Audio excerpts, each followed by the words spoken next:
Good evening. Welcome to my session on bibliotherapy for long COVID. I'm just getting onto Instagram, which I didn't turn on.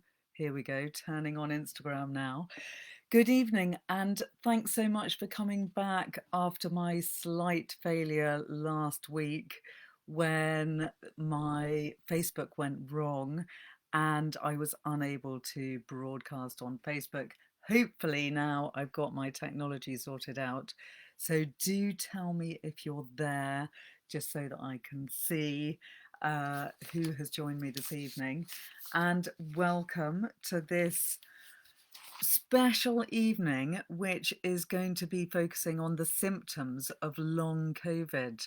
There are unfortunately many varied symptoms of long COVID, including breathlessness, fatigue.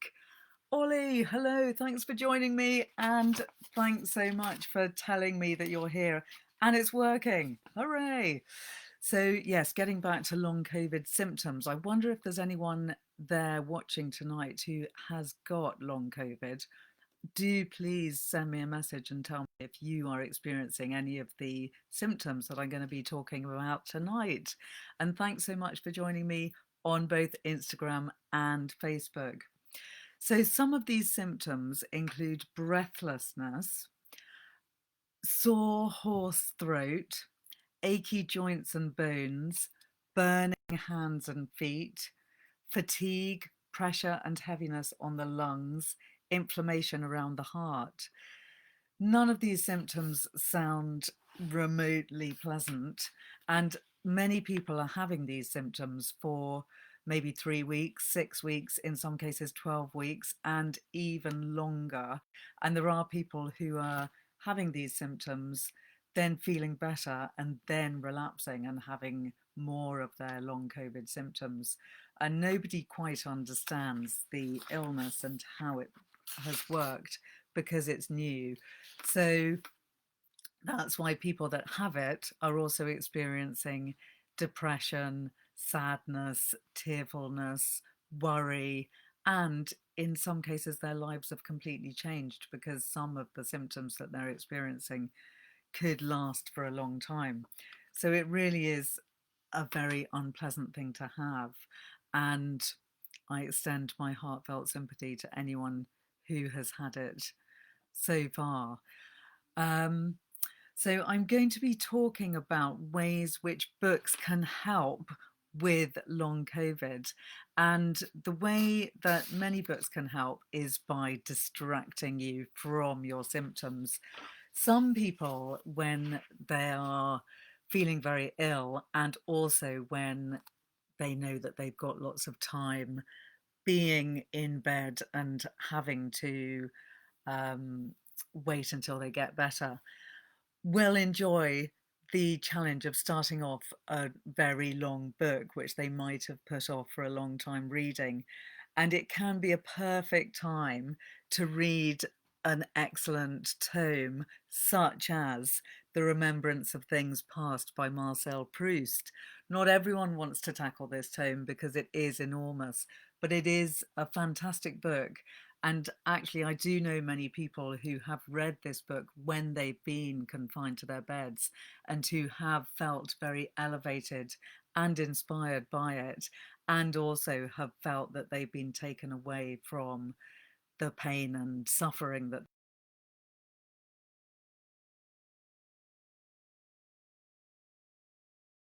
was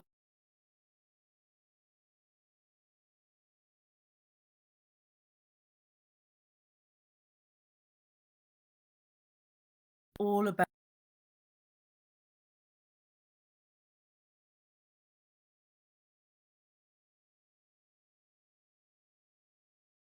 volume, and that is a lovely, delicious kind of French cake. And the memories that that evokes take him back to a time of his childhood. And this is a time, I feel, when we're all thinking about our past. We're experiencing a lot of nostalgia for times when we were younger, happier, healthier. So the nostalgia inherent in the book, the remembrance of things past, is a lovely thing to experience and to deliberately fall into and go back to when you are experiencing long COVID. Being 7 volumes, it's going to be a long read, which some people will find a comforting and lovely idea. Others might find that off-putting. So I will be talking, don't worry, about lots of other shorter books tonight as well. But I'm just going to give you some of the quotes from Proust, which are most memorable and lovely. I won't read them in French because my French accent is not perfect. Let us be grateful to the people who make us happy. They are the charming gardeners who make our souls blossom.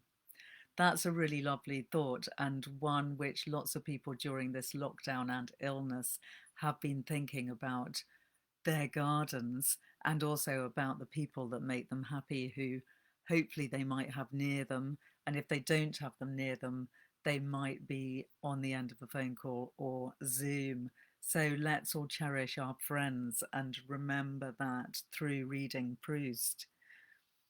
Another lovely quote from him is, remembrance of things past is not necessarily the remembrance of things as they were. That's true, because in our memory, we often change and adjust our memories subtly and intriguingly. Whether we might do that deliberately or whether we do it unconsciously, that's a very valid thought, which Proust goes into in great detail in this book. If a little dreaming is dangerous, the cure for it is not to dream less, but to dream more, to dream all the time. We're going to be thinking more about dreams this evening, because going off into dreams and going into daydreams can be really excellent therapy for when you are feeling in discomfort physically, and also for when you're confined to your bed and you can't do anything other than daydream. Daydreaming is something which we should all embrace. There's one more quote that I just want to give you from Proust before we move on. Love is space and time measured by the heart. That's a rather wonderful, profound thought.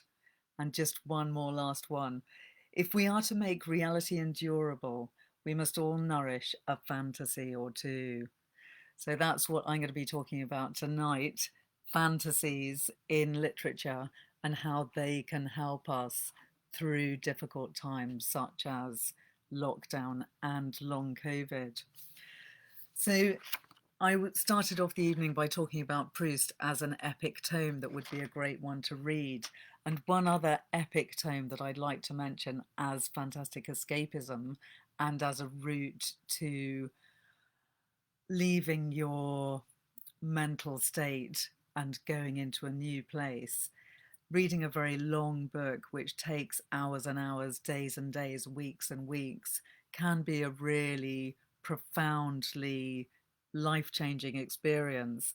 And people who are suffering from long COVID, who are perhaps confined to their beds, could really benefit from falling into a very long book and spending hours, days, weeks, months reading the same book. So another fantastic possibility, apart from À la recherche du temps perdu, would be Lonesome Dove by Larry McMurtry, which was written in 1985. And this is a book which is also epic. It's 900 pages long, which is all set in Texas, and it's about cowboys. It might seem an unlikely book for you to want to read at this point, but it is a book which takes you to such a different world, such a different landscape. It's actually set in the 1830s, I believe, that it's a wonderful escape from our current concerns and preoccupations. I wonder if any of you might have read it already. Colleen, Helen, great to see you this evening. Thanks for joining me. And great to see people here on Instagram as well. Has anyone out there read Lonesome Dove? Colleen, you're saying that you know people that, oh, sorry, you're saying you know people that have had mild cases like flu, not talking about Lonesome Dove, and others who have breathing problems. almost all have lost their sense of taste for weeks, which is also really frustrating and sad. Thanks for that point. We're going to be talking more about taste and smell in a bit. So getting back to Lonesome Dove, this is a book which recently came to my consciousness because Jeff Dyer, who is a really fantastic writer himself, wrote about the book in the Times Literary Supplement, having read it in July last year for the first time. And I'm just going to read you what he says about Lonesome Dove because it's incredibly inspiring and really makes you want to read it. It certainly did me. Earlier this year, says Jeff, I had one of the most remarkable reading experiences of my life. So intense, it's taken a while to recover from it, or at least to process what happened. First, though, I should explain how it happened. He then goes on to explain at great length, I must say, how he came to read Lonesome Dove, which he really had no expectations of. He thought it was going to be a kind of cowboy epic, which it is, but it's so much more than that. And I'm just going to read you a little bit more about what he says to give you more of a flavour of the book. In the midst of the cattle drive plotted by McMurtry, an account of men, women and their animals, all exposed to everything nature can throw at them, I realised something unprecedented was happening, or at least something so unusual that to recall a precedent, I had to go back 50 years to gulping down Alistair MacLean's thrillers as a 12-year-old. Since then, the words on the page had steadily increased their grip on my readerly consciousness, often to the point of stifling the pleasure they've been designed to induce. On those occasions, while sinking into the slow quicksands of the ambassadors or the wings of the dove, ironically enough, I had fallen prey to something even more insidiously corrosive than conceived by James in his tiny little tale. But now, in the midst of Lonesome Dove, the words first faded and then disappeared. It was like the spell famously evoked by Wallace Stevens as the reader became the book. An experience I'd had multiple times, but stronger and stranger. I was not reading a book. There was no book and no reader. There was just this world, this huge landscape, and its magnificently peopled emptiness. So that is Jeff Dyer talking about his experience of reading Lonesome Dove last July. And he says in this essay that he wrote in the Times Literary Supplement that he's really gutted that he didn't save the experience of reading Lonesome Dove until full lockdown, because he thought it would be the perfect book to read in lockdown. And I do think it's a brilliant book to read, not just in lockdown, but for people who have long COVID, because it is a really fantastic total escape, taking you to an absolutely different time and place. And as Jeff says in this essay, it is the kind of book that is so immersive that you become as one with the book. And who doesn't want to do that? Isn't that the perfect reading experience to which we all aspire? We want to forget that we're actually reading a book. We want to be in the book. Great to see you, Bill and Jenny, and Koki. Lovely for you to join me, and great that you could come after last week's slight disaster with my Facebook technology. So welcome back. I've been talking about Lonesome Dove by Larry McMurtry as a brilliant immersive read to escape into, which would take a good few days or weeks to read because it is 900 pages long. Before that, I was mentioning In Search of Lost Time, which would also be a lovely book to take you back in a nostalgic fashion to your own youth. So that's one way to go for people who are feeling really ill and experiencing some of the symptoms of long COVID, is to go off into long immersive books such as those. But there's also other very different approaches to reading, which I'm going to come to now, thinking about some of the other experiences that people have with long COVID.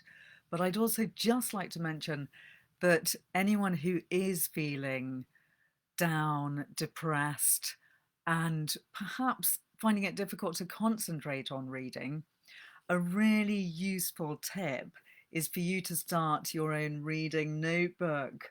And you will know this is something that I've talked about in other sessions. And I'm very much a huge fan of people keeping a reading notebook. So the idea is that you find a lovely book that you like as an object, ideally a moleskin or something leather bound and beautiful. And then whenever you finish a book, during that stage of mourning the loss of the book and wishing that you were still reading it, that you were still immersed with those characters and that you're wishing you were spending your time with them and feeling that aching void, wondering what you're going to read next, that's when you should pick up your reading notebook and write in it, dedicating one page to the book that you've just read. You should write down title of the book, author, date you finished reading it, place you were when you read it. Obviously, we're all stuck at home at the moment, but in the course of normal life, you might be traveling on an aeroplane, you might be on a beach, you might be on holiday, you might be visiting relatives when you read a book. So it's worth noting that place down.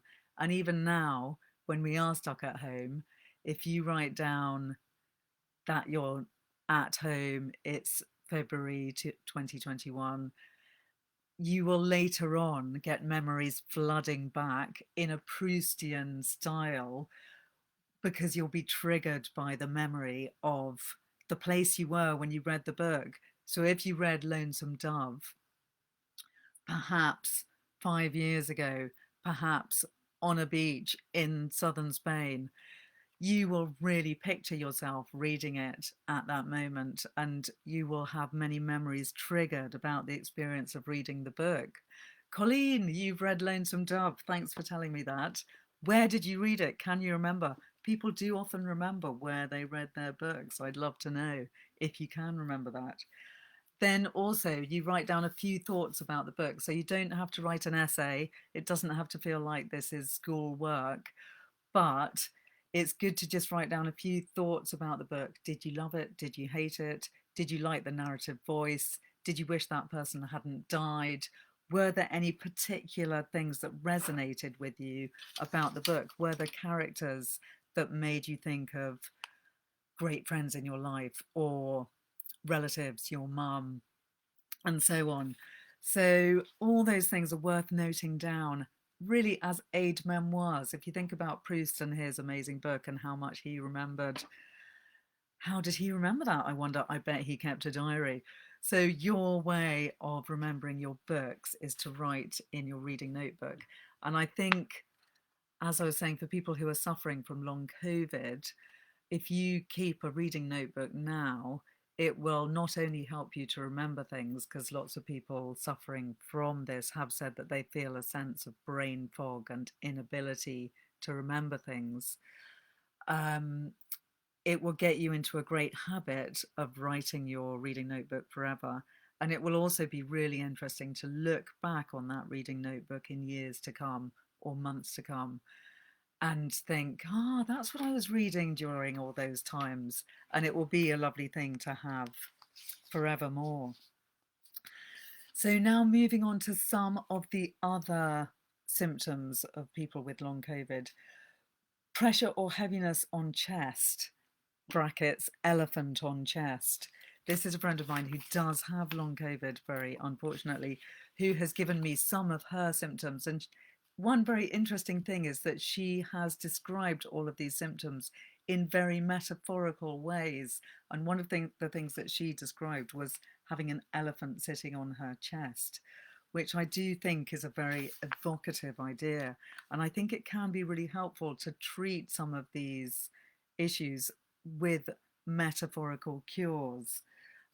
One of my favourite cures doesn't really come in the metaphorical category, we'll have more of those later, is a short story by Ted Chiang called Exhalation, which is all about lungs.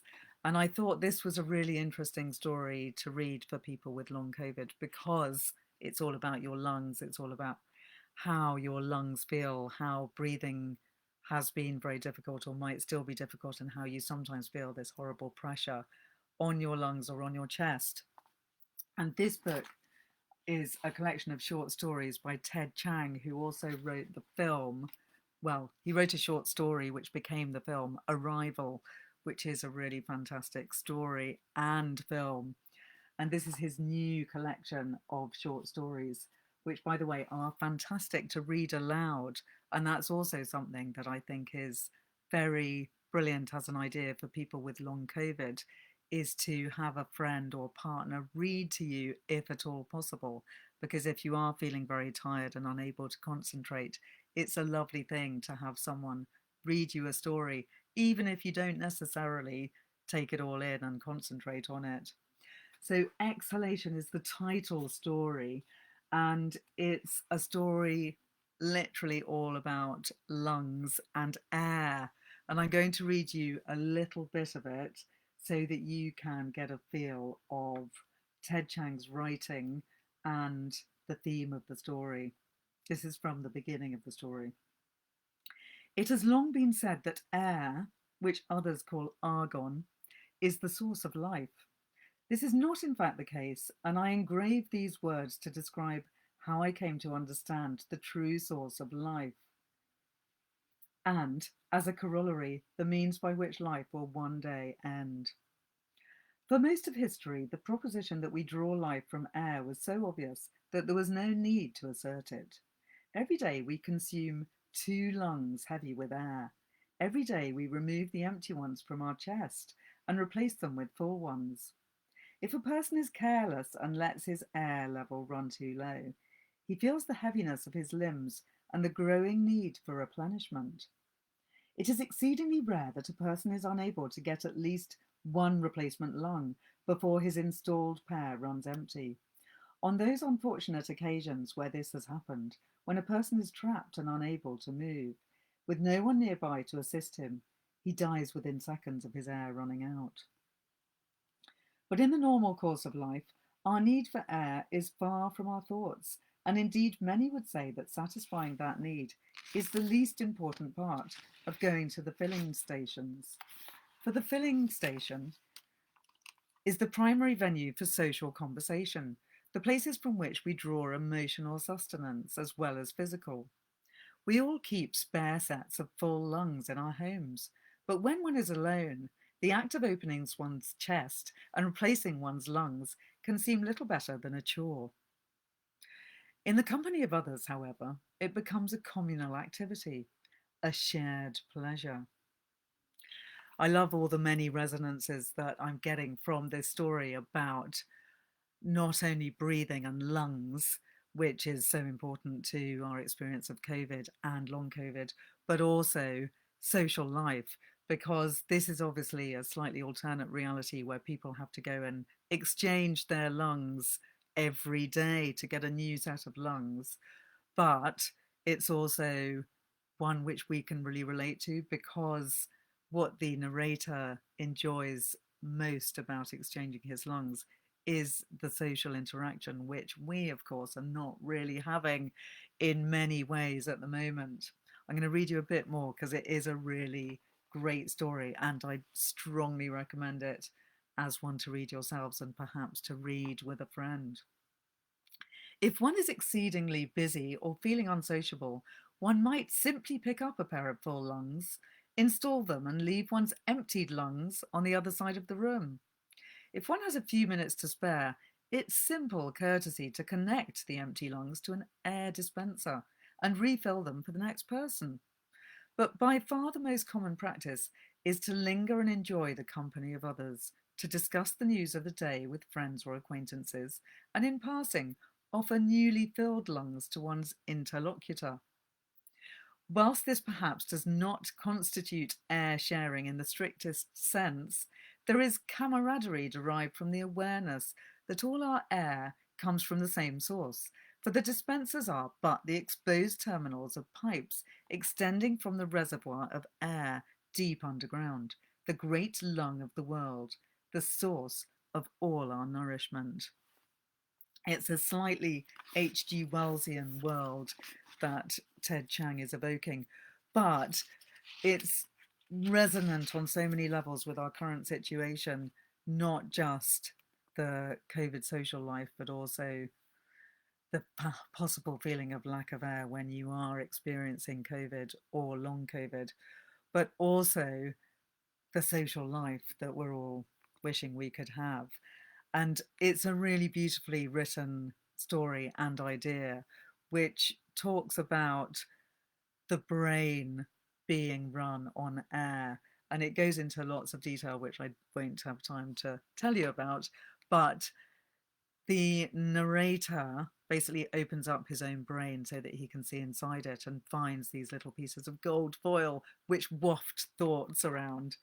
But it's a very beautifully described philosophical concept. And I just want to give you two last little snippets of it so that you understand the joy and excitement of this idea. Some find irony in the fact that a study of our brains revealed to us not the secrets of the past, but what ultimately awaits us in the future. However, I maintain that we have indeed learned something important about the past. The universe began as an enormous breath being held. Who knows why, but whatever the reason, I am glad that it did, because I owe my existence to that fact.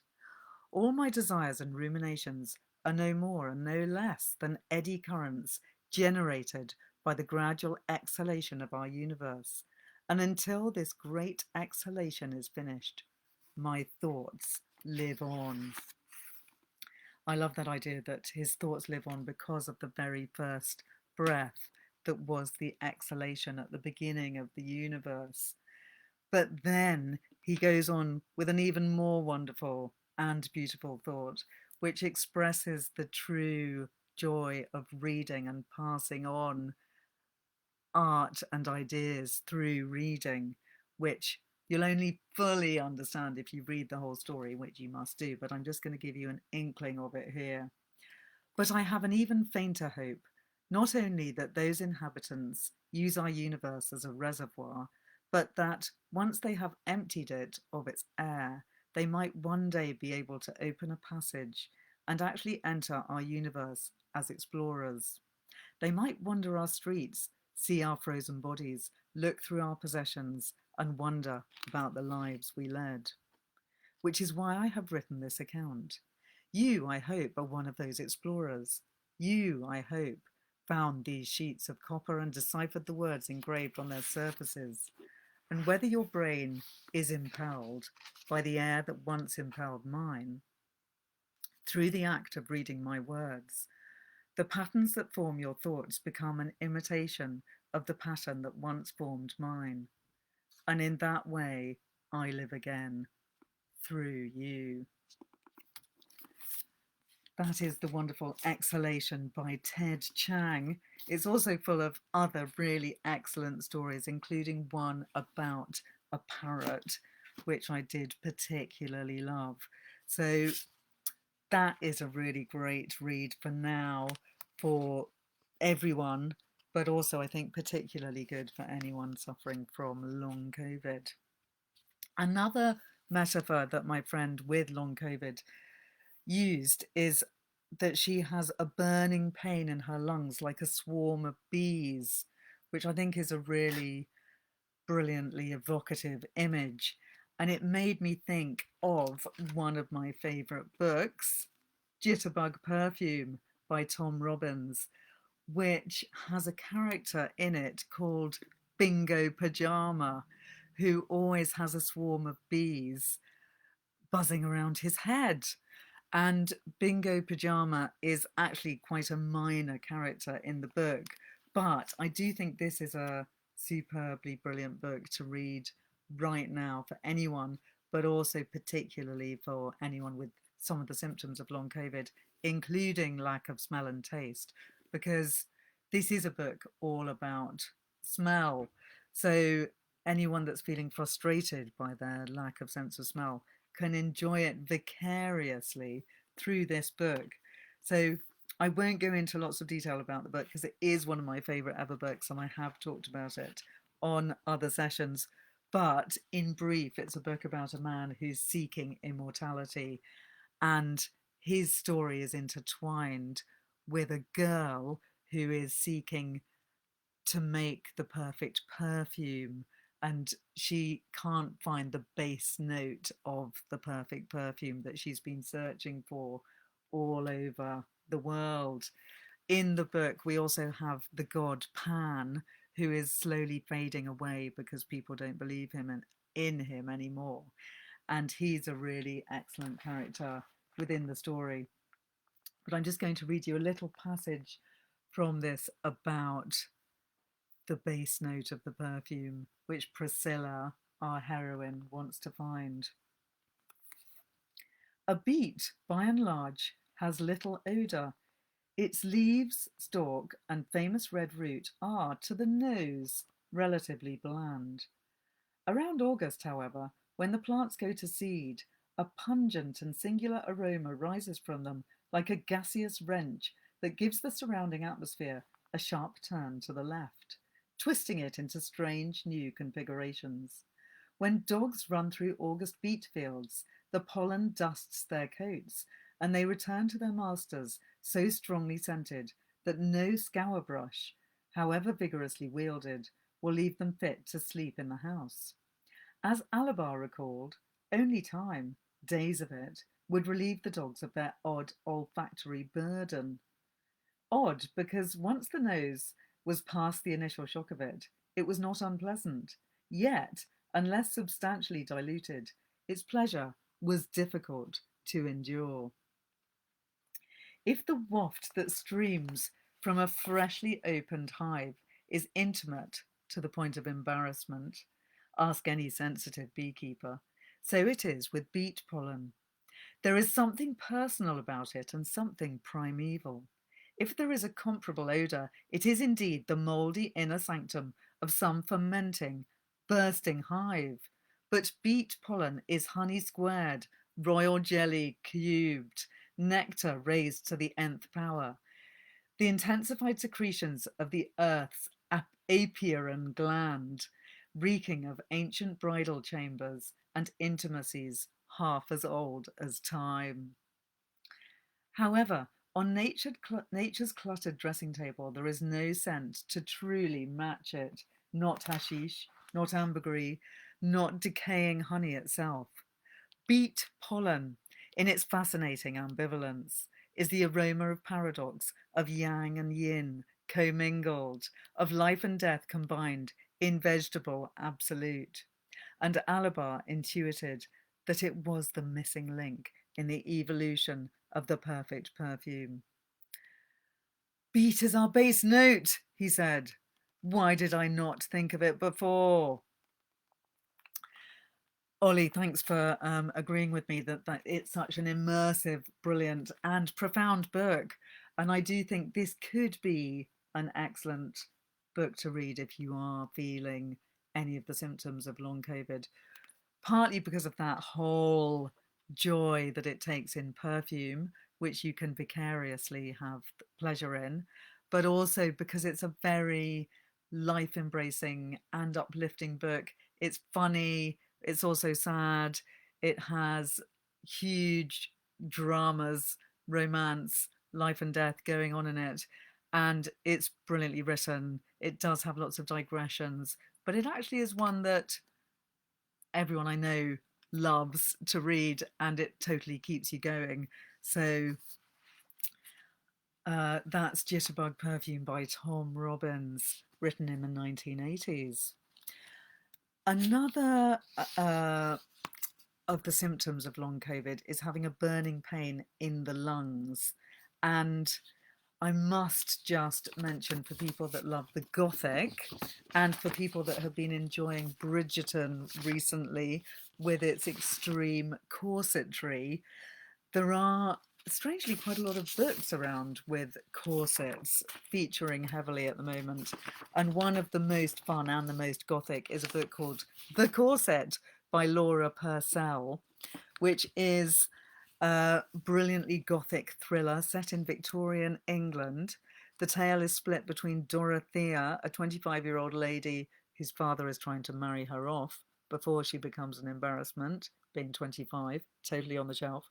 And Ruth, a 16-year-old girl who's in prison for murdering her mistress.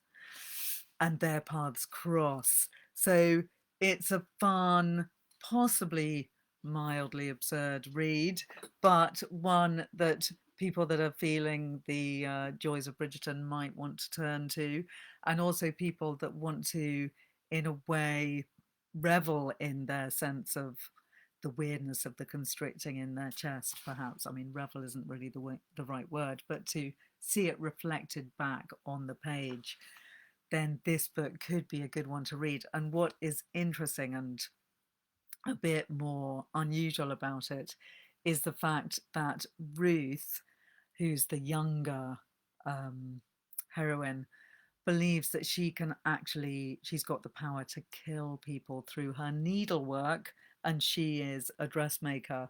So it's very gothic and quite a fun and absurd read. Moving on to other symptoms, racing heart is a symptom that a lot of people have mentioned with long COVID. And one of the books that I frequently recommend in bibliotherapy to help people to feel more calm is a book by Jean Giono, which is called The Man Who Planted Trees. And that, I'm not sure if I've got it to hand, so I don't think I can show it to you. It is a really beautiful book with woodcuts in it, which is a pleasure to hold as an object and to keep with you forever. It's a book that won't take long to read. It will probably only take one evening, and it's got all these lovely illustrations of trees. And it is literally all about a man who plants trees in his homeland when he returns from the war. And it's got a very lovely, gentle, slow power to it. So Jean Giono is great company and very, very calming for people who are feeling a sense of panic attack or maybe a racing heart. Another of the symptoms of long COVID is having sore joints and sometimes a feeling as if your whole body is inflamed, having burning hands and feet, and a feeling that you're actually burning from the inside. And for this particular symptom, I think a cool, calming book that's refreshing and full of swimming and the ocean is The Island of the Blue Dolphins by Scott Odell, which was written in 1960. And this is a book that I have prescribed to my friend who has long COVID, and she absolutely loved it and said it was probably her favourite of all the books that she's read during her period of suffering from long COVID. And the reason that it's a lovely book to read is it is a children's book, but it's the kind of book that adults should definitely read as well. It is a classic. I think it's been made into films, but the book is, of course, infinitely better. And it's actually based on a true story. It's based in an island that's only 70 miles away from Los Angeles, I believe, which seems incredible. And it was based on the true story of a native Indian woman who was left alone for 18 years on San Nicolas Island during the 19th century.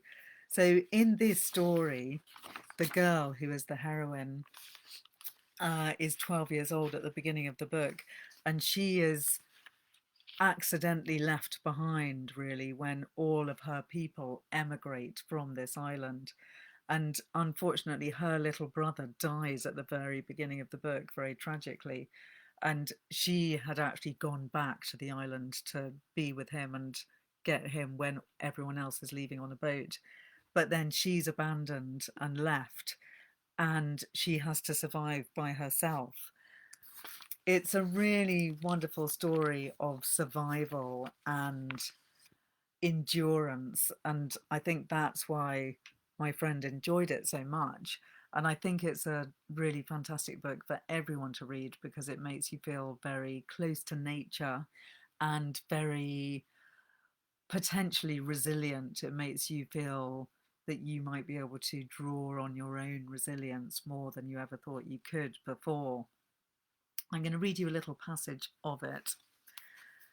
So this is once our heroine has been left on the island for a few months, and she's become used to living there on her own. After that summer, after being friends with one Annie and her young, I never killed another otter. I had an otter cape for my shoulders, which I used until it wore out, but never again did I make a new one. Never did I ever kill another cormorant for its beautiful feathers, though they have long, thin necks and make ugly sounds when they talk to each other. Nor did I kill seals for their sinews, using instead kelp to bind the things that needed it. Nor did I kill another wild dog, nor did I try to spear another sea elephant. Eulapi would have laughed at me, and others would have laughed too, my father most of all. Yet, this is the way I felt about the animals who'd become my friends, and those who were not, but in time could be.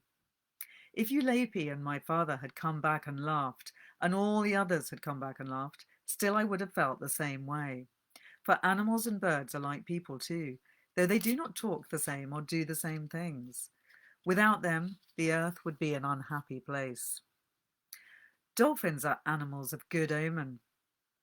It made me happy to have them swimming around the canoe, and though my hands had begun to bleed from the chafing of the paddle, just watching them made me forget the pain. I was very lonely before they appeared, but now I felt that I had friends with me and did not feel the same. So this is a really excellent read on so many levels. It's really great about survival, endurance, the renewal of nature every year, the way the girl who was left when she was 12 endures 18 years on the island before she departs. And in the end, she's actually really happy in her solitude, but she does always have hope. So it's also a book full of hope, which I think is very important for us all at this moment, but also particularly for anyone suffering from COVID or long COVID.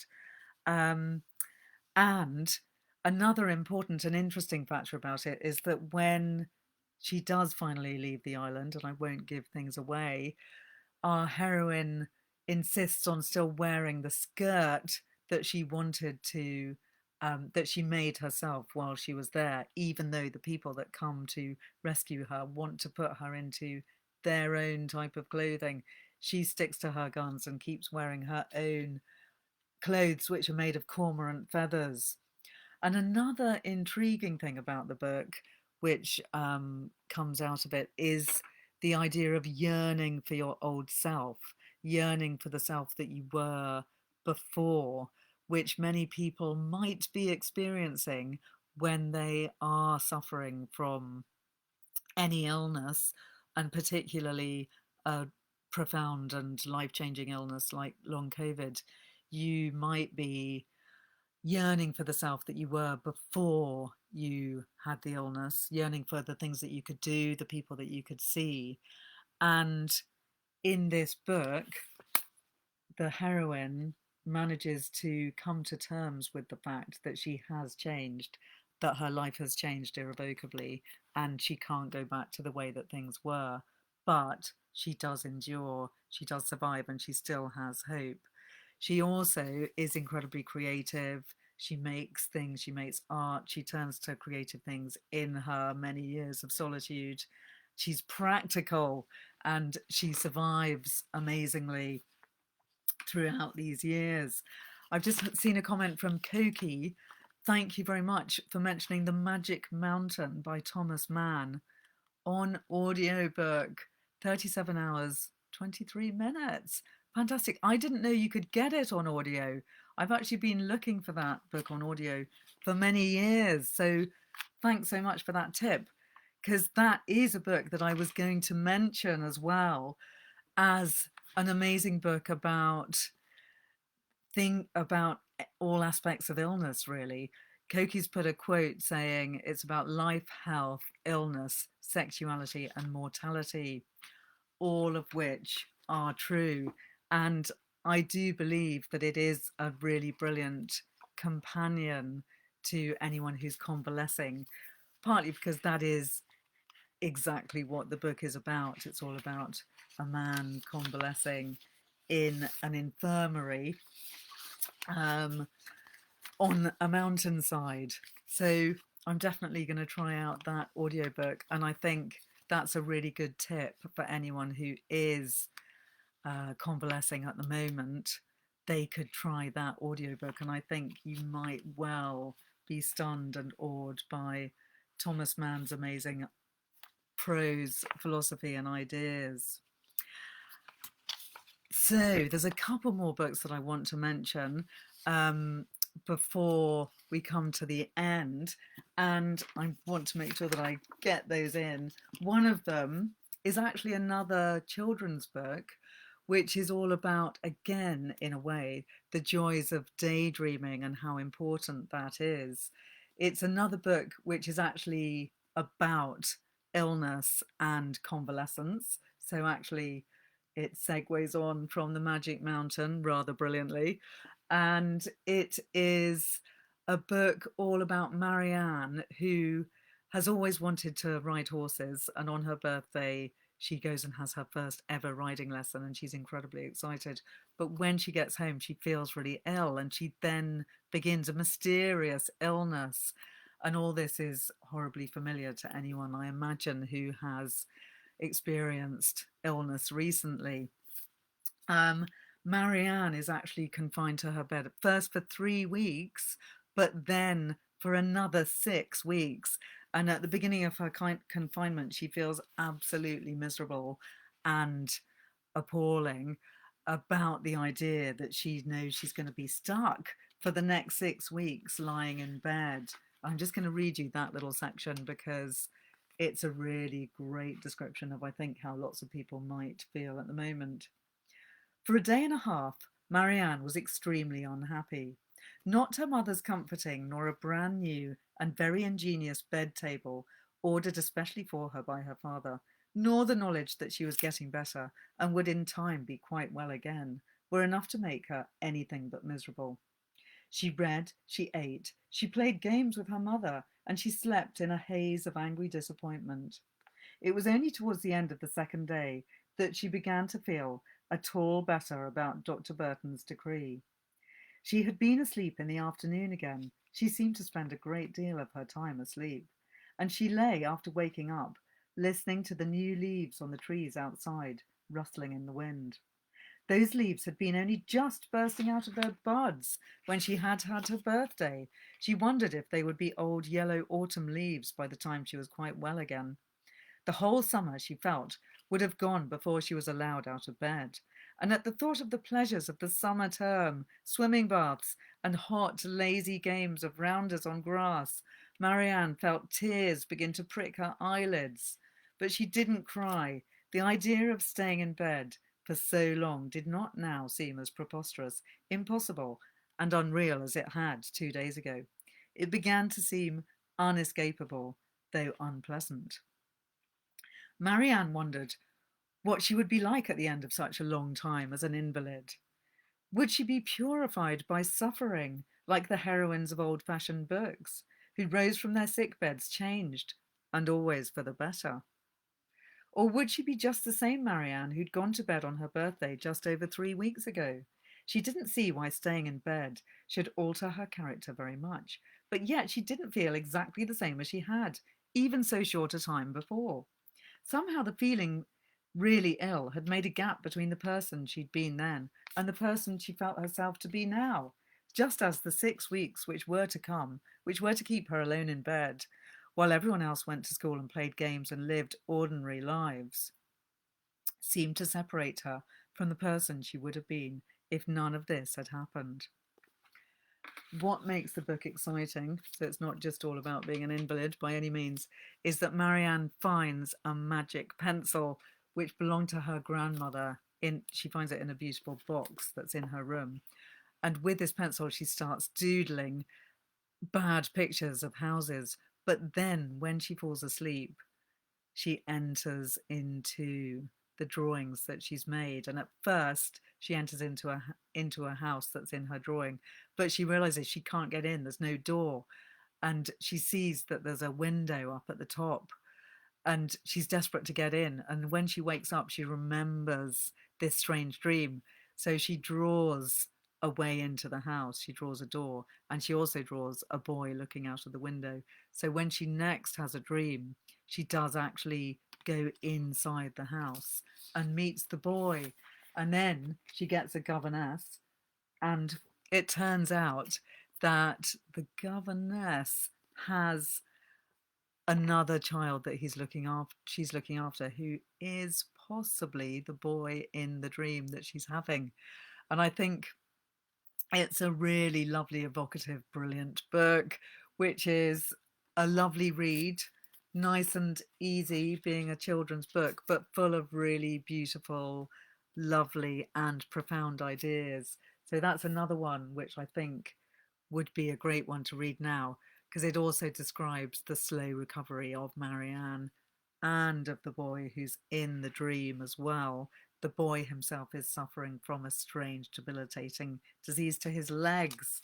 So, couple more to mention before we come to an end.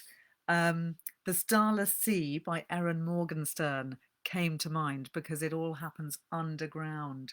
And I think lots of people experiencing COVID and long COVID feel as if they are trapped underground, or that they want to just hibernate underground. And The Starless Sea is a kind of magical fantasy book written by the writer of The Night Circus, which was a huge hit and which many readers adored and became completely hooked into, including myself. And The Starless Sea is a very different kind of book, which is very much a collection of interwoven stories. It's full of strange metaphors, including owls, swords, stars, and there's lots of falling down through space into new aspects of time and the world. So it's quite a kind of dreamlike book. So if you're feeling dreamlike, that is a really excellent one to read. And then the last one I want to mention is the brilliantly titled and brilliantly written My Year of Rest and Relaxation, which I'm just looking for to show you, and maybe I'll put it down somewhere. It's by Ottessa Moshfegh. And I can't see the book, so I can't show it to you, but it's a really fabulous book, which is very funny and caustic. And it's all about a woman in New York in the 1980s who decides to give herself a year off by staying in bed pretty much. And she gives herself a self-imposed prescription of drugs, which she administers with the help of her psychiatrist. And it's a really great one, I think, as a companion to some of these other books which I've been talking about. Many of the others that I've mentioned are optimistic, positive, and in some ways upbeat. This one is actually really, in some ways, quite negative, but hilariously so. And it's one that will really make you laugh out loud. And I think it will touch on many of the nerves of the feelings that you have while experiencing some of the symptoms of COVID-19 and long COVID. So I'll just tell you a bit more about it. In My Year of Rest and Relaxation, the unnamed narrator is a young, tall, thin, blonde, beautiful woman whose physical appearance functions as a near comic disguise for her laziness, uselessness, and misanthropy. She can hardly stand to be conscious. Her solution is to put herself into chemical hibernation for a year. She has a list of drugs that she takes, which are mostly real and some are made up. Neuroproxin, Maxifenfen, Valdegnor, Silencio, Secanol, Nembutal, Valium, Librium, Placidil, Noctec and Milltown. A few of the drugs are real ones, and quite a lot of them are invented too. One of the ones that's invented is a substance that induces a 3-day blackout during which the narrator's personality blossoms and fades through her writing. So it's all written in first person narrative, and we get the pleasure of her company while she's going through all these different stages of pharmaceutical drug abuse. So she comes up with her unconventional wellness plan in the fog of detachment that follows the death of her parents. So her parents have died and left her lots of money, which is how she's able to take this year off without having to earn any money. And she has one friend who is equally awful and annoying and very much caustically observed. And our unnamed narrator puts a photo of her friend up on her wall, which her friend thinks is a compliment, but actually the narrator says she only does it to remind herself how annoying she finds this friend. She savours the nuances of unconsciousness, mixing pills in a sequence like a DJ summoning a beat. 3 lithium, 2 Ativan, 5 Ambien. It's a nice melange, a luxurious freefall into velvet blackness, she says, especially with some trazodone on top. So if I dreamt, I'd dream low to the ground and maybe one more Ativan to add a cool breeze, slightly effervescent. My mouth watered. Good, strong American sleep, she says. It's a very strange book, and the idea of all this pharmaceutical self-induced sleep is very uncomfortable, but she wants to induce a kind of pharmaceutical chrysalis that she can live in long enough until she'll emerge transformed, and she will be a person who lives in the world rather than fantasizing about being in the world. And she does actually finally emerge from her chrysalis on an amazing high, feeling as if she will be able to grasp reality once more. So I think it is a great companion piece for people who are trying some of these books.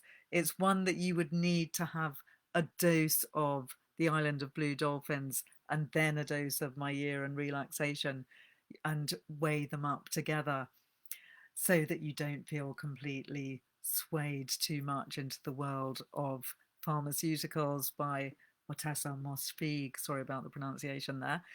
So there's so many other books I wanted to mention, and I do realise I've run out of time. But thanks so much for joining me this evening, and thanks to people that shared their experiences of long COVID with me. And I do hope that some of these books will be of help and benefit to you. Do let me know how they go down if you read them. And I will also post their titles on both Facebook and on Instagram, so that you'll be able to find them if you missed any of tonight's session. So I'll see you again next week. And I look forward to welcoming you back. I'll be doing my next session on Damien Barr's Facebook page just after Valentine's Day. I think that's the 17th of February. So do come along to that one. And I will see you next week for a different session. I can't remember what I've got on the list, but I'll let you know in advance. See you then. Good night.